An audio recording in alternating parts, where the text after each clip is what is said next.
Hi hello வணக்கம். நான் உங்கள் க்ளோரிங்க. நான் இப்போ எதை பற்றி பேச போகிறேன்னா, நம்ம விஜய் சார் ஆட்சிக்கு வந்துட்டார், ஜெயிச்சிட்டாரு. எல்லாருக்கும் ரொம்ப ரொம்ப ரொம்ப சந்தோஷம். எனக்கும் ரொம்ப ரொம்ப சந்தோஷங்க. சரிங்களா?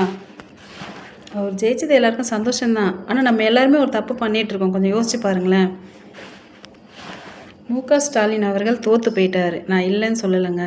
அதுக்காக அவரை ஏங்க எல்லாரும் ரொம்ப கிண்டலாக, அவரும் மனுஷன் தானேங்க. போட்டி போடுறதுக்காக அவரும் 1000 பண்ணார். நான் இல்லைன்னுலாம் சொல்லலைங்க. அவரும் 1000 பேசினார். ஆனால் இப்போ அவர் தோற்று போயிட்டு அவரும் ஒரு ரொம்ப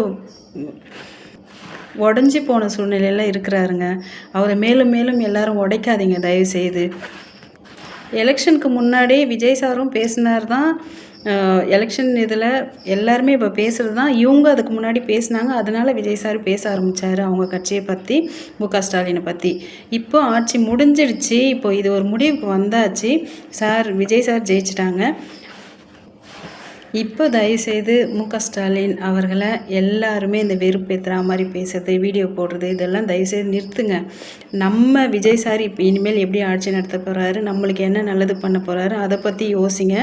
அவர் பேசுறதை விட்டுருங்க. அவரை பார்க்க கஷ்டமாக இருக்குது. நீங்கள் இந்த ஃபோட்டோ கொஞ்சம் பாருங்கள். என்னால் வீடியோ போட முடியல. இந்த ஃபோட்டோ பாருங்கள், அவர் முகத்தை பாருங்கள்.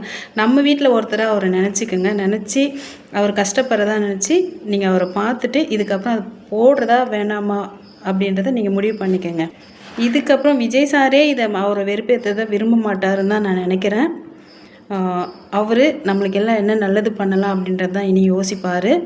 அதனால் நீங்களும் அவருக்கு பிடிச்ச மாதிரி நடந்துக்கிட்டிங்கன்னா நல்லாயிருக்கும். வணக்கங்க.